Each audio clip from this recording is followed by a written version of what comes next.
people no one make person talk. Them say that Mayegun, that man do they talk. He do they talk. Say Mayegun diary, he dey hot like pepper. But every day then they take money in bulk. Poor man pikin dey the street they hawk. Still them talk say make we no talk. But thank God say Mayegun don't come. So my people make you laugh. Oh yo yo, Mayegun don't come. Oh yo yo, my people make you shout. Oh yo yo, Mayegun don't come. Oh yo yo, Mayegun don't come, man of the masses. Oh yo yo, Mayegun don't come. Oh yo yo, Mayegun diary politico. Oh yo yo, Mayegun don't come. Oh yo yo, this man not dey off in mind. Oh yo yo, Mayegun don't come. Oh yo yo. Today, I want to declare without equivocation.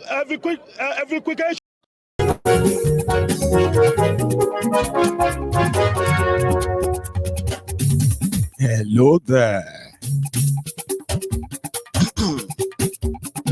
Mayegun làwa mọ̀ làmọ̀ dódódódó. Mayegun diary, Mayegun number one. Good morning to you. Mayegun làwa mọ̀ làmọ̀ dódódódó. Good afternoon to you. Mayegun ti dé o, ọ̀rẹ́ ara yìí. And good evening to you from wherever you are watching from. This is Mayegun Live. Mayegun diary, Mayegun number one. Gbogbo bó ṣe ń lọ ni Mayegun já wa sí. Mayegun diary, Mayegun number one. Àṣírí ọ̀jẹ̀lú kì í bò níbẹ̀ o. Thank you so much for joining me this afternoon. On the Sunday sermon, what you have to do as you are joining is what? Share the broadcast. Drop your offerings, which is like the video. Take your time to read the caption as well. And afterward, start engaging with the content. Kò sí lọ́rọ̀ Mayegun, Mayegun diary, Mayegun number one. Ẹ farabalẹ̀ ṣe o, kẹ́gbọ́rọ̀ lẹ́nu o. Mayegun diary, Mayegun number one. Àní Mayegun làwa mọ̀ dódódódó. Mayegun diary, Mayegun number one.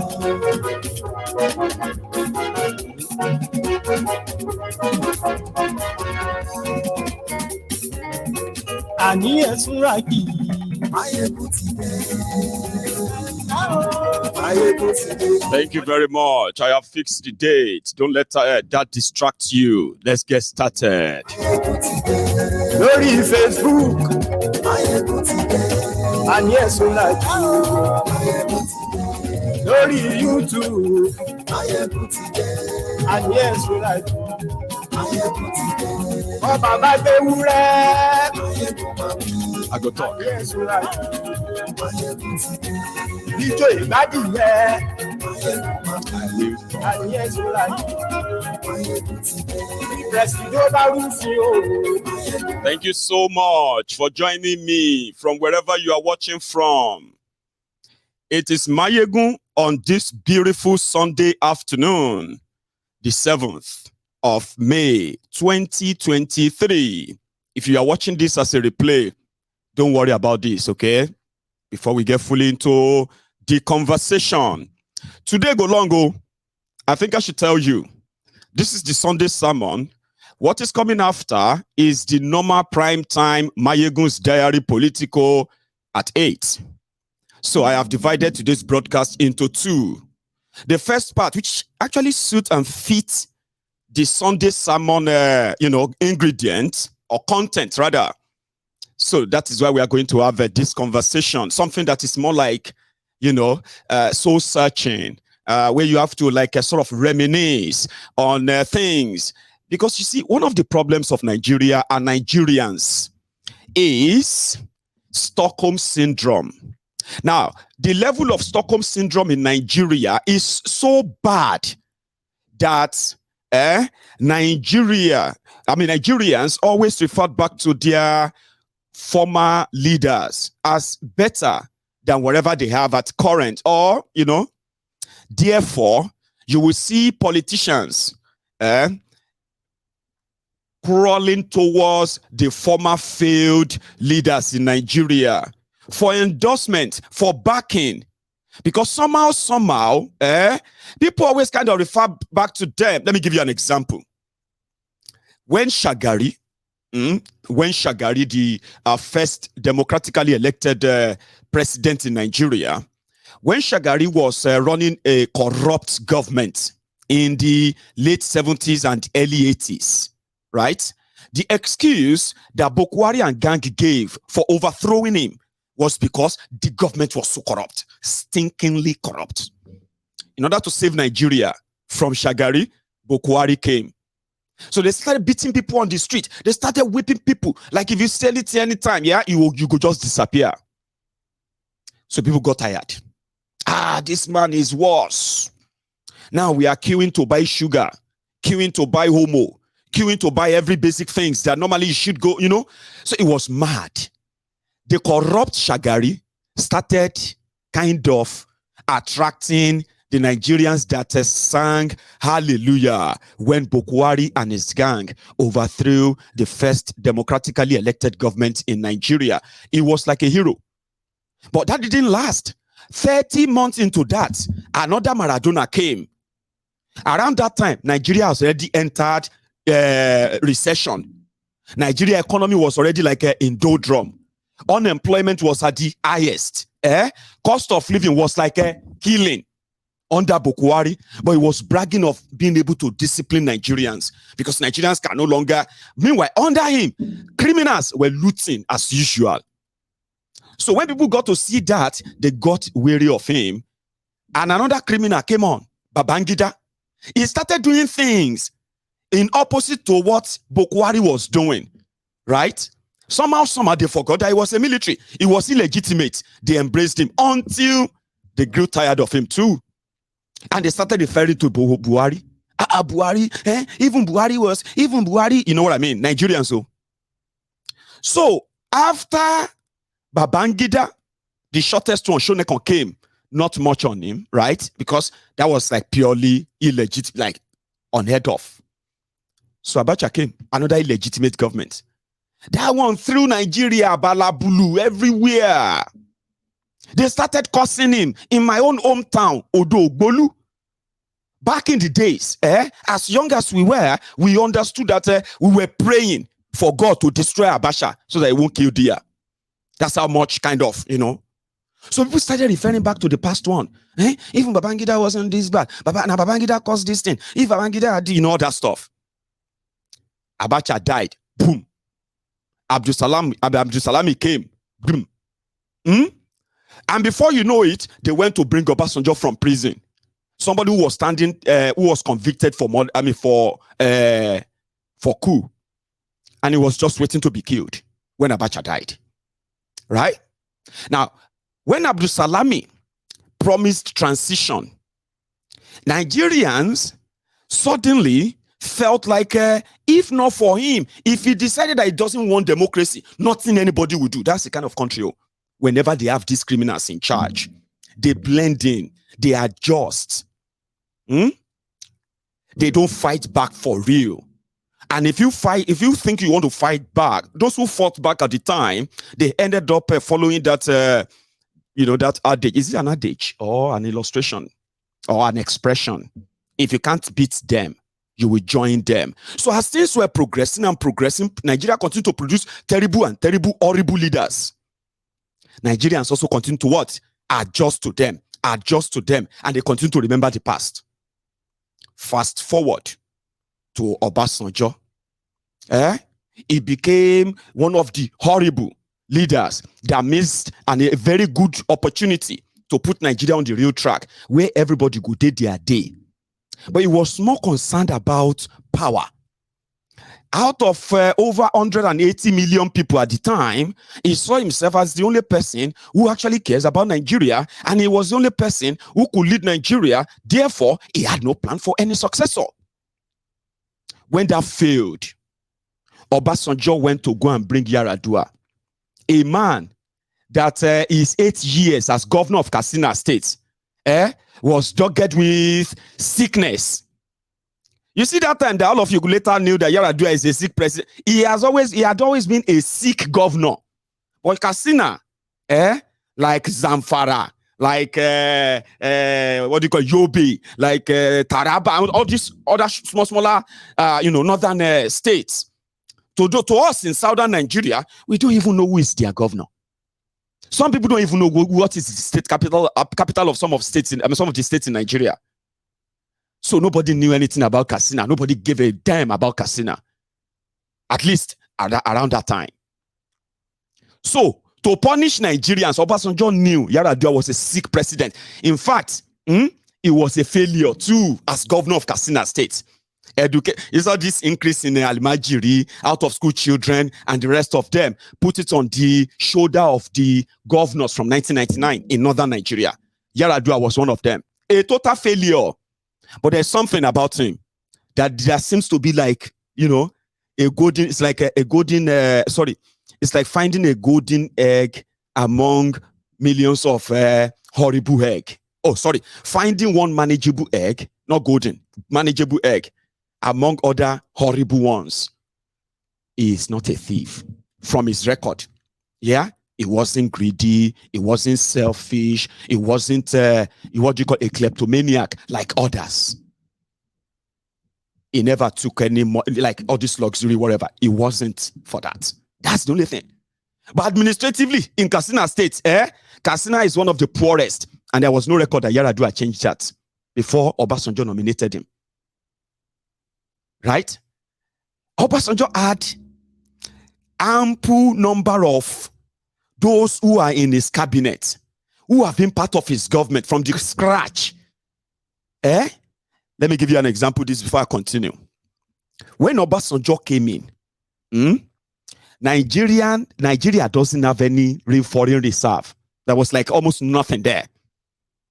When I say nothing, I'm talking about a whole country like Nigeria having less than $500 million as their foreign reserve. But that could be explained. Nigeria was under serious sanctions when Abacha was alive. Therefore, instead of Nigeria to be saving money in foreign reserve from the sale of crude oil and what have you, right? They put embargo on Nigeria oil. So Nigerian government have to deal with individuals who would then serve as a black market, what have you, okay? So instead of Nigeria money to go into a place administered by the central bank, the Nigeria money was in the hands of different individuals who could help lift Nigeria crude oil to wherever, sell it, and give Nigeria the money. That was how Abacha was rolling. Abacha didn't even he didn't want to leave Nigeria. Like, he didn't travel out of Nigeria. Together. Now, when Abacha died, some of this money that they are calling Abacha loot. Nobody say Abacha carry money inside Nigeria. Nobody say Abacha printed money like this civilian governments are doing. Abacha didn't print money to pack and put inside plane and take abroad. All this money you are hearing and seeing, they are connected to individuals. Some of them have become governors in Nigeria today. So some of this trade, Nigeria money, that they know where they kept it. And for a few ones they found are those money they are calling Abacha loot. You can go and cross-check that. Because individuals took all this money out. The current governor of Kebbi State, Atiku Bagudu, was actually the biggest one that was detected by Obasanjo among those who were money bags for Abacha at the time. Billions of US dollars stashed abroad. He was caught in Texas in the US, right? He pleaded guilty, made a deal, gave part of that money, and they let him go. Today, when Abubakar Bagudu, governor of Kebbi State, Abacha bagman, in a deal he signed with Nigeria to let Nigeria know where they kept all Abacha loot. He kept Abacha loot, or Abacha, or Nigeria money, right? He had to make a deal with Obasanjo, make a deal with America, that they will give a percentage of that money to him. Now, these criminals, right, are those who have now metamorphosed into civilians today. So let's continue Obasanjo's treasury. Obasanjo, having failed his third term, brought Yaradua. Inside Obasanjo's government, in 1999, Nigeria barely generates 1,000 or 1,500 megawatt of electricity. Under Obasanjo, Nigeria got debt forgiveness, right? Under Obasanjo, refineries who are almost dead in Nigeria started coming back to life. Under Obasanjo, he improved. Listen to this. He improved power generation. He increased employment, right? He increased, He improved the economy of Nigeria to the point that those who did that with him, because of power, he left them and he picked a sick man who was just waiting for the end of his second term. According to him, Yaradua, when he was alive, he was waiting to go back to his private life. Possibly, if he would live a little bit longer, he would rather be a teacher, a lecturer in one of the universities in Katsina. Obasanjo left everyone in his team that could be president to carry on his program, and he picked that one.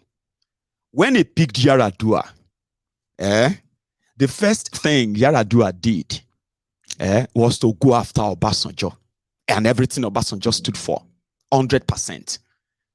It all started from confessing that the election that brought him in was rigged. Oh, I think I love this man. He's very honest. There is no Nigerian president that is dishonest. That was the beginning of Yaradua romance by Nigerians. You know, when they see something, that is why when you look at what the kind of attention they are giving to Peter Obi and why the other side are so angry, they are so upset. Because according to them, Peter Obi is one of us now. How can you give him all this attention? But the difference is that you have something that you have seen in him that the rest of them put together don't have: selfishness and greed. So if this man came out to confess and say, number one, they know that he wasn't a thief. You see, the area of competence or whatever didn't really matter then. Look at this guy. He just came out to say they rigged him in. He indicted Obasanjo. He indicted the INEC chairman under Obasanjo for rigging and conducting the worst election at the time, just to make Yaradua president. So that was the beginning of conspiracy theories, especially in this recent time in Nigeria, in the political circle of Nigeria. During the campaign, at a time, there was an emergency. Yaradua was hurriedly flown to Germany because he was suffering from a serious medical emergency during campaign. And Obasanjo shamelessly, in one of the campaigns where he was the sitting president. Now, he was campaigning for Yaradua. He put a call through to Yaradua on his hospital bed in Germany, right? The front runner of an election in Nigeria. A few weeks to election, he was rushed out of Nigeria. On his hospital bed, Obasanjo was calling, Umaru, yes, Mr. President. Are you dead? No, Mr. President, I am not dead. That became, internet wasn't this loud at the time. So listen, which means he was sick. So the conspiracy around why Obasanjo picked him started manifesting. Obasanjo found a lacuna in the 1999 constitution that he thought, through constitutional amendment of 2005, that he could smuggle in, third term. So when that failed, then he found a lacuna in your constitution that said, if the front runner in an election dies before the election is conducted, right? The election will be postponed by 3 months. All right, and the president, the government in power, right? They will have the legitimacy of staying longer, as long as the election is conducted within 180 days. Do you know how long is 180 days? That's over 6 months. So, like I said, the conspiracy around why would Obasanjo go for somebody who had no clue about what Nigeria needed at the time, who had no clue about what Obasanjo was doing as a government. He had no idea. Why would he do that? Some said he wanted to see him, maybe he was going to die. So if he die, Obasanjo can stay longer than May 29. Conspiracy, you call it. Exactly, conspiracy. So the drama continued, right? There's also another part of it too. Before then, there was a governor. He's dead now. His name is Alamesia. Now, Diprie Alamesia or something, I don't know. Alamesia, he was governor of Bayelsa State. Okay? So, the news broke that he's been arrested in the UK for money laundering. And it was at the tip of Obasanjo. So, they said they found huge amount of money in his possession. And also, they found that he had properties all over Europe, UK here, expensive, like very, very, expensive properties. All of these were the tips from Obasanjo's government, right? So when that happened, initially, as a governor in Nigeria, you were expected to have, immunity. So somehow, the immunity ends in Nigeria. Now Obasanjo made us realize that when that man got arrested. So somehow, Alamesia escaped from, you know what I mean? He escaped and he dressed like a woman to escape from the UK, which also said that it was also the UK government or so. Thank you. That, that kind of facilitated Alamesia's exit back to Nigeria. Now, when Alamesia returned to Nigeria through Gabon, he dressed like a woman. When he got back to Nigeria, he was given a rousy welcome. His deputy governor at the time was Goodluck Jonathan. Goodluck Jonathan, at the time, when the Wahala started, came to the limelight. Who was he? Who is this person? Who is this guy? Who is, you know what I mean? Eventually, Obasanjo ordered all of the House of Assembly members in Bayelsa State. He ordered them to Abuja. And he gave them one marching order. Impeach Alamesia. So when they returned back to Bayelsa, they impeached Alamesia as governor. Right? And around that time, EFCC were already waiting in Bayelsa to arrest him. Immediately, Goodluck Jonathan was promoted to the substantive position of governor. When Jonathan became governor, remember, all these were like almost election year. Sure, you get? Jonathan printed posters. He wanted to contest as governor properly in Bayelsa. Like he dragged Yaradua, who wasn't interested in Nigeria. He dragged Jonathan too, who had no clue about Nigeria. No clue at all. His ambition was to progressively, politically like that. But because of Obasanjo's vendetta, he matched them together. So cut the long story short, Yaradua and Jonathan became president. When Obasanjo was handing over to both of them, Obasanjo was building 11 power plants across Nigeria.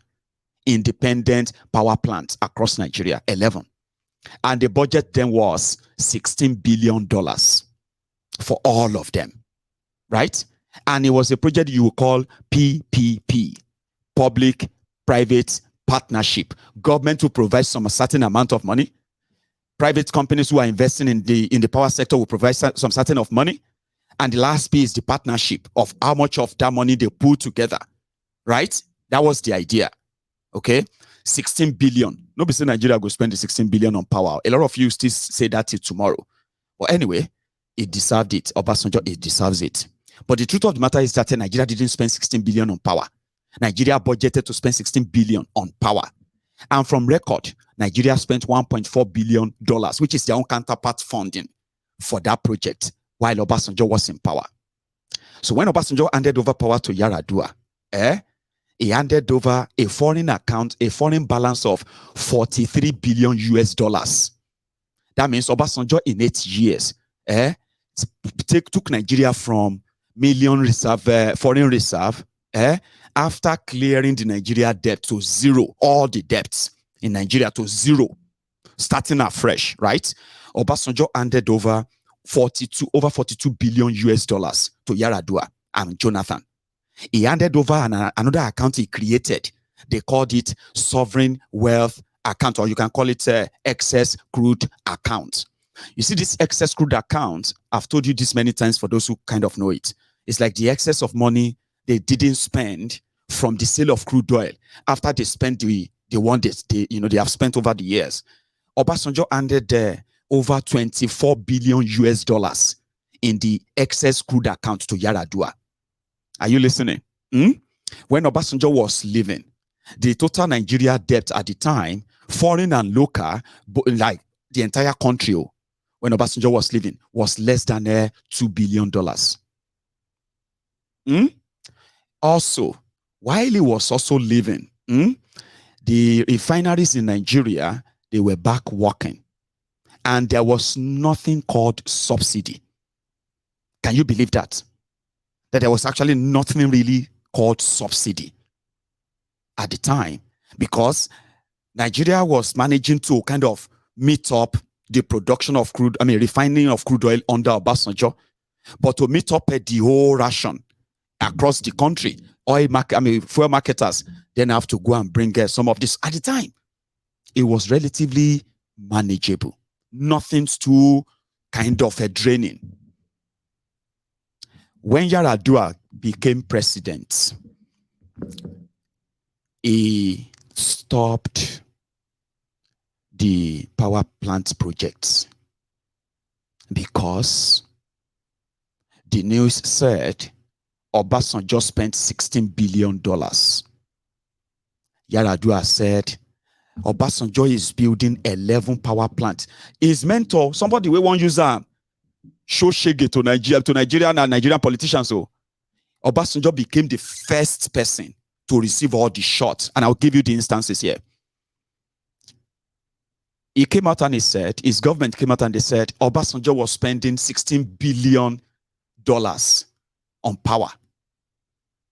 And if Yar'Adua said it, won't you believe it? So why would Yar'Adua say that if it's not true? That would be your question. Okay, but the fact is, all the available documents shows that Nigeria did not spend 16 billion. So Yar'Adua stopped the project to investigate. Maybe Obasanjo spent 16 billion or not. Okay. He now set up a committee to investigate Obasanjo's government on that power.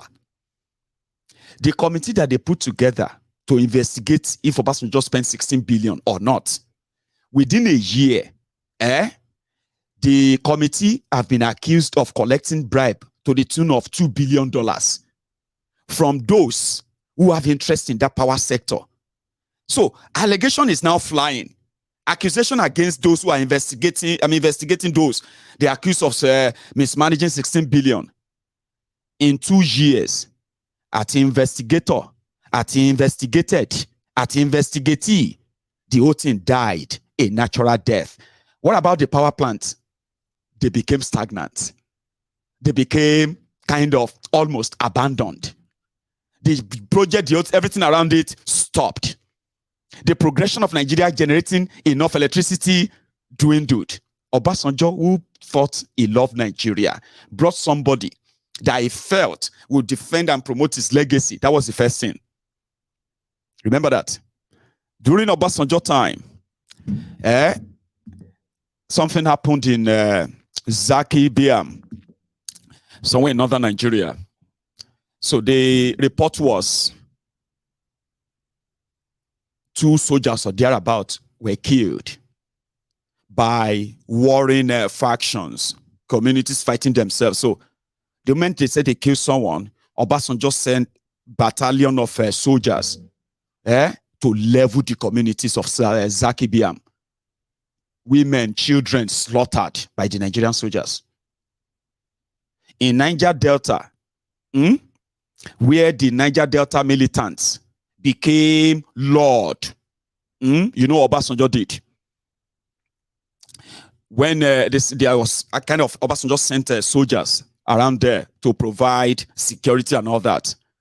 So the militants had a clash with the soldiers. They killed 7 of them. They killed 7 soldiers. Obasanjo then sent battalion of soldiers there to level the entire kingdom.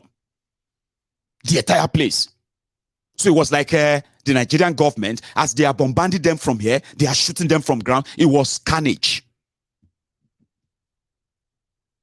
So, when Obasanjo decided to deal with the militant leaders themselves, he now invited them to Abuja.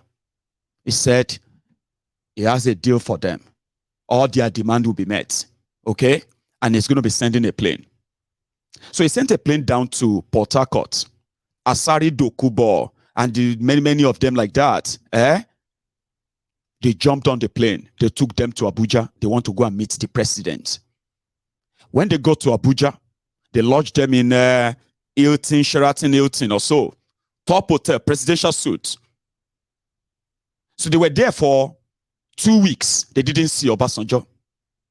Obasanjo was busy. He won't see them. Oh, he's going to see them by Friday. Stay there. Government is paying for everything you are drinking and eating anyways. Just relax. Then at the end of the second week, they told them, sorry, Obasanjo won't be able to see you now. So we have to reschedule. So we're going to take you back. You know, they are militants with their guns and all of that thing. They are like, hey, Nigeria go here up, or else we'll blow all the pipeline. Then, you know, they will kidnap all the expatriates, collect ransom. The one that the Fulani terrorists are doing right now, Boko Haram, kidnapping people, collecting ransom. The militants didn't kidnap ordinary people. They were kidnapping expatriates, all people where they work for oil field, you know.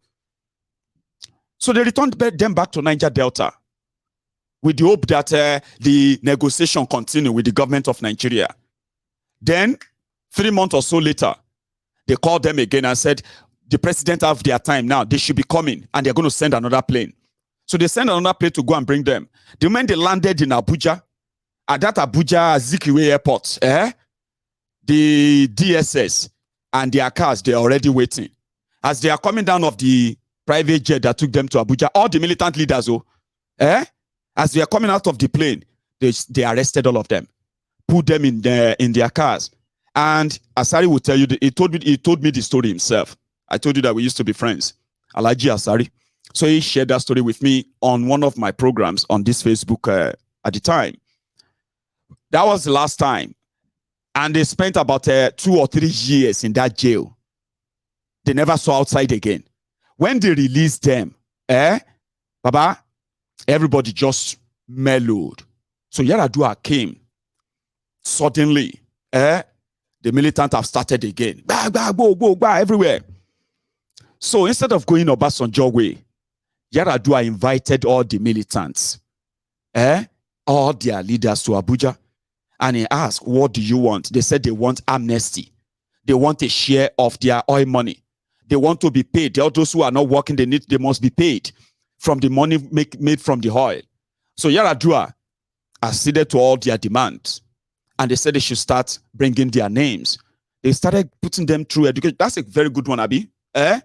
Opposite what Obasanjo would do normally, his mentor.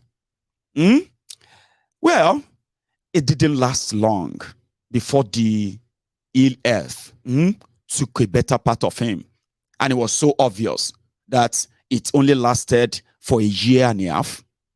And the remaining 1.5 years, he was in and out of the hospital, right? At the time, the Jonathan that nobody knew, Alakete, they call him the man with the heart. See this Alakete, who is just there like, you know what I mean? Around that time, they began to feel like this guy could be the next president too. People started saying, what is wrong with Yaradua?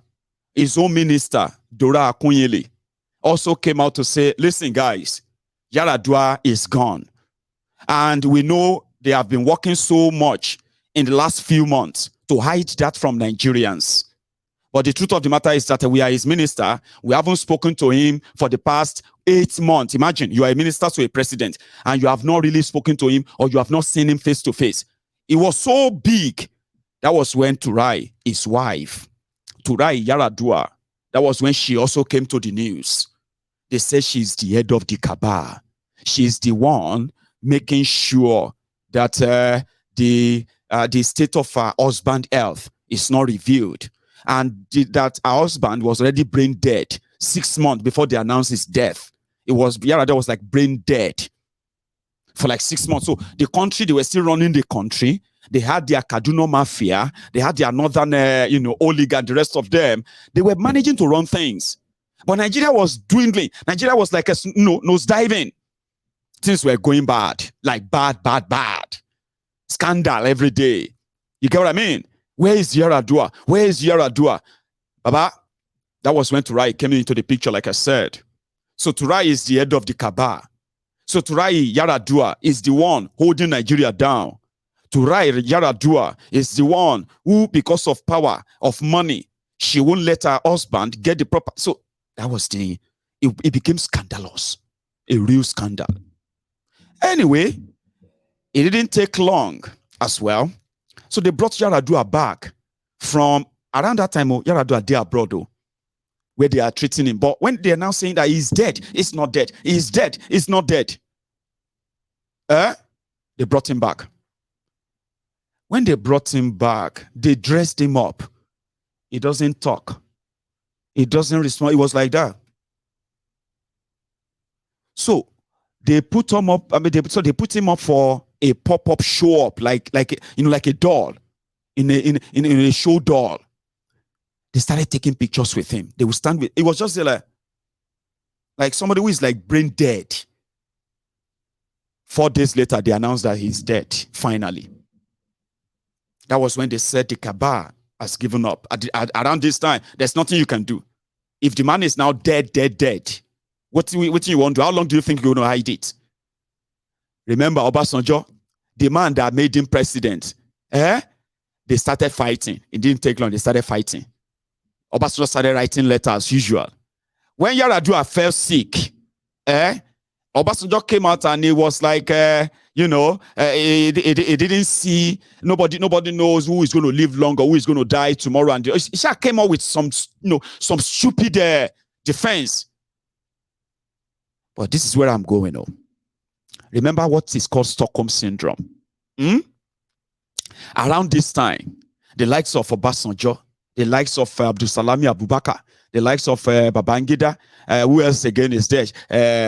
This genocidist, Yakubu Gowon. They started parading themselves as elder statesmen. That they created a position for themselves as former presidents. Okay? So they are the highest body. They call them NEC. China NEC that they call them. They call them something like NEC. So people like Obasanjo and co, they are to advise the president of Nigeria at the highest level. And since Obasanjo is the kingmaker who made Jonathan and Yaradua, now that Yaradua is out of the space, let me be the Jonathan's godfather to protect him from those who might want to hurt him. So he went to Jonathan and he was like, you are going to run. Remember, the power was supposed to be in northern Nigeria.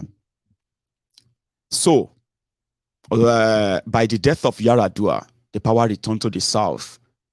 So Obasanjo felt like he would, that didn't take long either. But the story is not about Jonathan and and Tinubu now. It's going to be somebody who was a failure.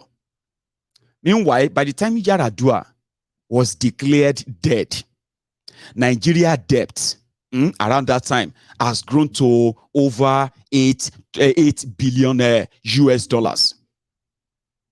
Nigeria started growing debt again. The foreign reserve of Nigeria has dwindled down to $33 billion.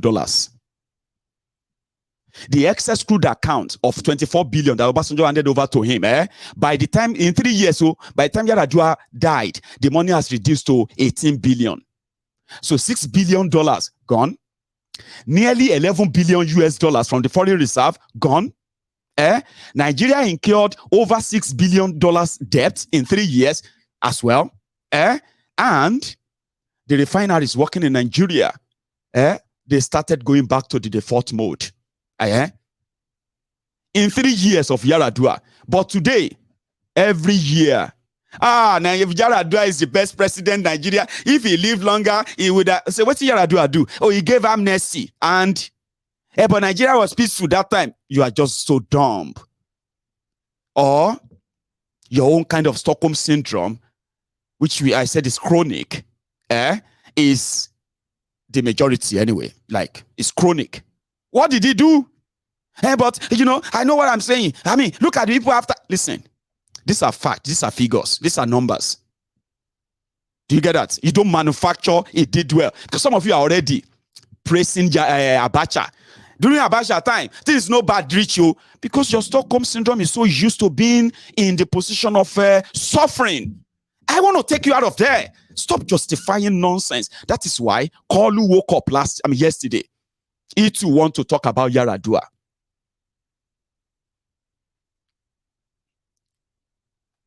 He wanted to talk about Yaradua, how Yaradua was this and that. He said, I will follow the footsteps of Umaru Yaradua. That didn't go down well with a lot of Nigerians. Not because they don't like Yaradua. They were like, Yaradua is a far better than you. You this skinny con, you this skinny con. They are not different. They are all the same. In this context, let's use numbers. Yaradua was in and out of hospitals. He wasn't ambitious when it comes to Nigeria. No, he wasn't ambitious. Tinubu has been in and out of hospitals. He is ambitious. He wants to be president of Nigeria. So today, he is the president select of INEC with legitimacy wahala. Tinubu said he was going to be working on the footsteps of Bokwari. What does Bokwari represent? In 2015, just after 6 years, that Goodluck Jonathan was in charge of Nigeria. Again, let's use numbers now. Nigerian foreign reserve, which was at 33 billion at the time when Yaradua died. When Jonathan was done and it was handing over to Buhari in 2015, the foreign reserve was down by about $1 billion in 6 years, which means they were taking some, they were putting money back, not like Yaradua that just took everything and nobody was asking, where is the money? So you get, it was just gone.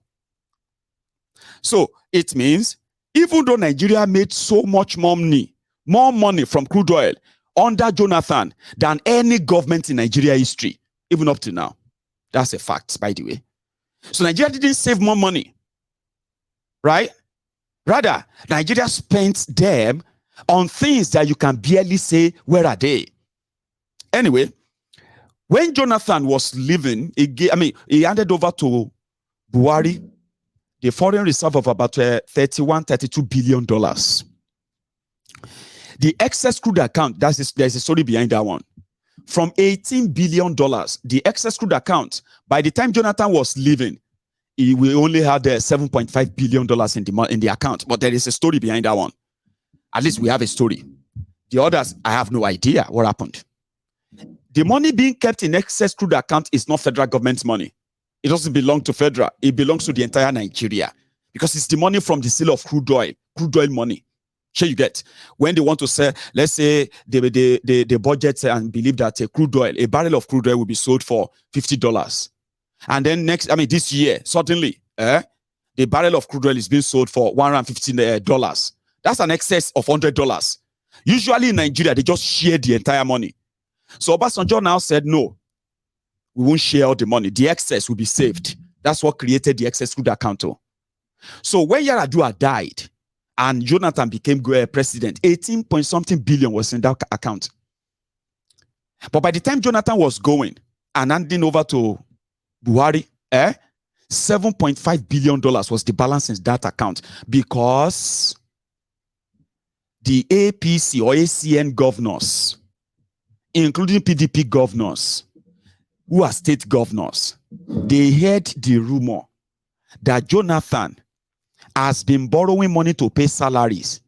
And it is so bad that they are hiding it from Nigerians, that Jonathan is now dipping his hands inside the excess crude account money without telling the rest of the states. As a federal, he's been dipping his hand in that account and they have been spending money from it. So they took him to court. The state took Jonathan to court. And their request and demand was that the court should tell Jonathan to share every penny in that account because Jonathan can't just continue spending it. The federal government. So when it was almost over And they have names, so Rotif Miamichi, Fashola, Oshiomole, and a few others. Anyway, I remember those three. When it was at the verge of being like they will defeat Jonathan, they will share the money, Jonathan now called for out-of-court settlement. And he said, please, don't let us share all the money. Let's share some of it and keep some. So in a space of 6 years, Jonathan and the rest of them and this state, they were able to take or share over $11 billion from that excess crypto account. They didn't save a penny into that account. So they gave it to Joe Buhari, $7.5 billion balance. Now fast forward to 2023. Do you know that the balance in that account now is not up to $1 million? Yes, you heard me right. Yeah, you heard me right. $1 million. Like, it's not even up to that. It is 464,000 US dollars. For the whole Nigeria. Excess crude account too. This time around, Bokwari didn't share it with any state, with any state. Which states? And they dare not even ask him what happened to that money right now. $7.5 billion. Sweep off. Yes, you heard me right. How could they even save from excess crude account when the whole oil is being stolen every now and then, free of charge? Which crude account are they going to save in? So when Tinubu, now, let me give you another number. In 2015, from record, you see, if you are an economist, I don't know, maybe, I don't know, is it called economist? Human resource, if you are doing something about human resources and all that, you will know that there are categories of jobs and joblessness, employed, unemployed. In the middle, you have underemployed. So in Nigeria, in 2015, people will get job, screaming change. Some of them were like, they were using their salaries of the work they had then in 2015 to campaign for change so that they can get better lives. The unemployment in Nigeria was put then at 13%. 13. Today, unemployment in Nigeria is now being put at 63% unofficially. Officially, they are dancing around 43%. But by 43%, we are not talking about just 43. We are talking about millions of people. No wonder. In 2015, right, before they devalue your naira to what it is right now, before they ruined everything that could have actually given you standard lives, before all of this, they said 86 million of you were living in abject, that was the word at the time, abject poverty. 8 years after change, more of you have become jobless.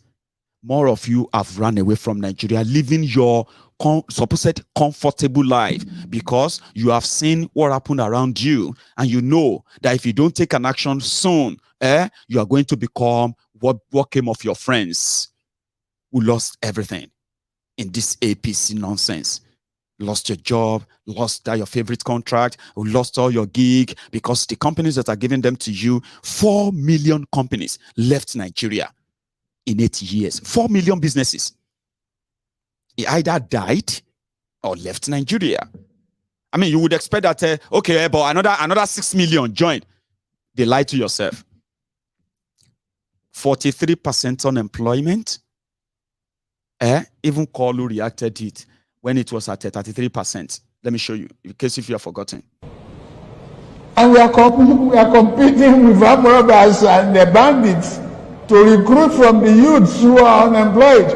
33% unemployed.